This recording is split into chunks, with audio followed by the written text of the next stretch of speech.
Hi everybody, welcome once again to another Low on Health year-end review. This is where I go over what I've been doing this year, and particularly video games. This is the big end of the year video game wrap-up, where I decide kind of my games of the year and quickly go over how many games I've played this year and whatnot. So this is kind of the piece de la resistance of basically what Low on Health is for, which is cataloging all the games I've played, in which case this video is currently going to cover all the games I've kind of played in 2010. Now, as a quick disclaimer, me playing a game, what that actually means. Granted, I haven't played and beaten every single game to completion. This year, there's a good amount of games that I stopped playing through just because I already got the gist of what the game was about and I wasn't enjoying it, so I stopped playing it. Key examples are Final Fantasy 13, Splinter Cell Conviction, Darksiders, the Castlevania Lord of the Shadows. I had not necessarily beaten every single game, but after about 4 hours, I can pretty much tell if I'm going to enjoy a game or not. On average, most of these games I know I at least played for 2 to 4 hours. In most of the cases, I want to say a lot of them I played for easily for more than 10, 20 hours.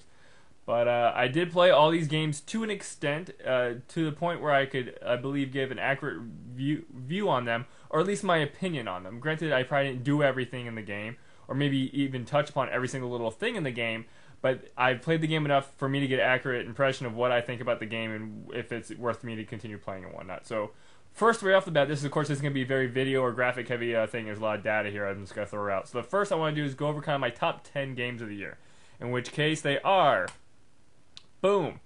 Honestly, I couldn't pick a game of the year. It was very much a straight-up tie in between Alpha Protocol, Assassin's Creed Brotherhood, and Yakuza 3.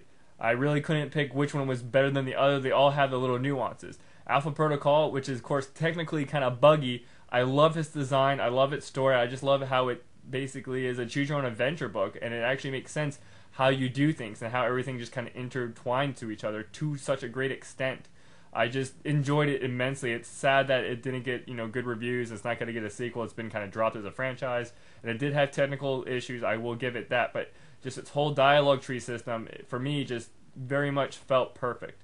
Then you have Assassin's Creed Brotherhood, which essentially is a polished version of Assassin's Creed 2. In which case, they basically locked down everything that was good. They embellished the parts that I like buying stuff and whatnot and upgrading Rome. And then they throw in the whole managing your Assassin's Guild. I didn't see that coming, and I enjoyed that part immensely. And of course, the visuals are great, the design's great.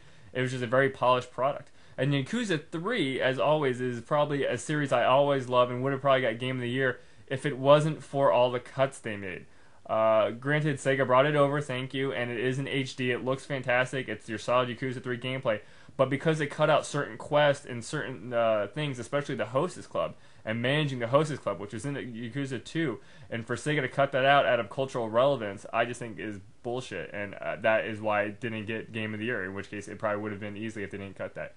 But then the rest of the games there, of course, we have Divinity 2, which I very much is kind of a solid RPG, and I really enjoyed it. Of course, you can mind read people. I just think that's awesome. It had a nice kind of risk-reward system for your XP. You have Fallout New Vegas, which I played immensely, in which case that's another really technically bugged game because the GameBro engine is just not good. But it's very still that much a diverse game, and I enjoyed it. It was very entertaining. Then you have, of course, Red Dead Redemption, in which case I still have issues with that kind of Grand Theft Auto engine. I really don't like the whole momentum to it, but I did enjoy the game. The first and last 6 hours of the game are just great, with the Bonnie part and basically helping her raise her ranch, and then, of course, the end part with you building back your ranch. Spoiler, people. But it was just awesome. Then you also have, of course, StarCraft 2. You can't go this year without mentioning StarCraft 2 because it was just great. Solid return to the form for the series, and the presentations that really wowed me for StarCraft 2. It looks phenomenal, and of course the story and characters are great. Rock Band 3, which they've addressed a lot of the drumming issues I had with drum fills and whatnot. But honestly, I mean, Rock Band 3, it's great. They added all the pro modes, and all the drumming tracks have the extra notepads for free. You don't have to buy extras ones like the keyboard or the guitar. But still, the track listing wasn't that great, and it's the first Rock Band game I haven't bought just because I didn't feel that need to have that track set. Then you have Heavy Rain, which I was all about Heavy Rain. But really, the controls kind of started turning me off. It got way too QTE heavy. And then the story started falling apart, and I really just didn't like the Madison shit character whatsoever. But the visuals were good, and I like its pedigree, the Inigo Prophecy, and it's kind of a choose-your-own adventure to a point, but with kind of gesture stuff, and it's just kind of a little bit different. Not really action-y. And then you have, of course, Kirby's Epic Yarn. I wanted to put a Wii game on there, and there it is. I even want to make sure you know it was a Wii game. I enjoyed Kirby's Epic Yarn immensely. It's just a nice, forgiving platformer that's just cute and colorful, and it's just a joy to play. And once again, I recommend it to everybody. Now, what I'm going to do real quick, those are kind of my top 10 in order. I want to basically show all the games I've played this year, and this is going to be in ranking order. Now, of course, I'm not going to go over every single one, but this goes, my top 10 wasn't really based specifically on score. But what I have here is a current breakdown of all the games I played this year, in which case I'm just going to scroll through them real quick, slowly. I mean, you got Bayonetta there, you got Nier. I really much enjoy Nier. You got Gran Turismo. Emerald City Confidential, I definitely recommend as a PC game, along with Creeper World. For your Xbox Live indie stuff, Breath of Death was really good.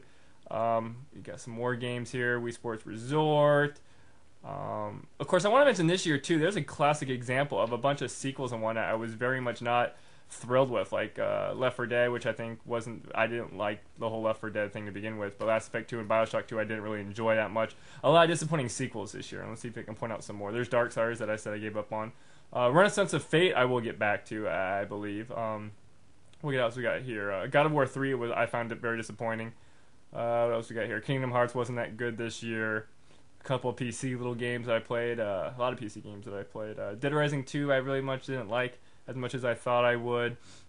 What else we got here as we scroll through? Just Cause 2, a little bit better gameplay, story fell flat. What else we got here? A little bit of this, a little bit of that. So if you want to just pause this and kind of see all the games I've theoretically played this year, of course you have Crackdown 2, which I mentioned was very disappointing. Of course there's Mafia 2, which is also disappointing. Lost Planet 2 is also disappointing, so was Magna Carta. A lot of just disappointing sequels this year. And of course, yes, I did count expansion packs like the Rock Band Country Pack and whatnot. And Green Day I did count, because I did play them for more than 2 hours and whatnot. And then, of course, basically at the very end, I thought Tron Revolution I thought was going to be my worst game of the year. And it turns out Field and Stream Total Outdoorsman Challenge was actually my worst game of the year. But all in total, that is roughly 100 games I played this year. So I played a lot of games this year. In which case, I'm really, as for one of my New Year's resolutions, it was actually to game less and focus on other things, in which case I didn't do it this year, and I probably gamed way too much. But coming in 2011, I am kind of going to put a lot of gaming on the back burner. We'll be doing a lot of console gaming, probably focus a little bit more on PC gaming to scratch my PC niche. And I'll probably actually be going back and playing through a lot of PS1 games, PS2 games. I have kind of my Final Fantasy shrine and my Squaresoft shrine. I'm going to go back and start playing a bunch of old PS1 games, in which case some of them are actually coming on the PSN, especially hopefully Xenogears and Vagrant Story.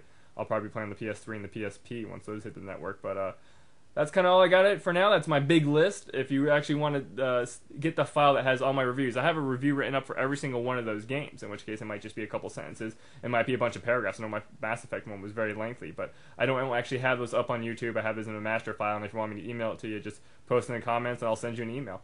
But as always, thank you guys for watching, and I'll catch you next time.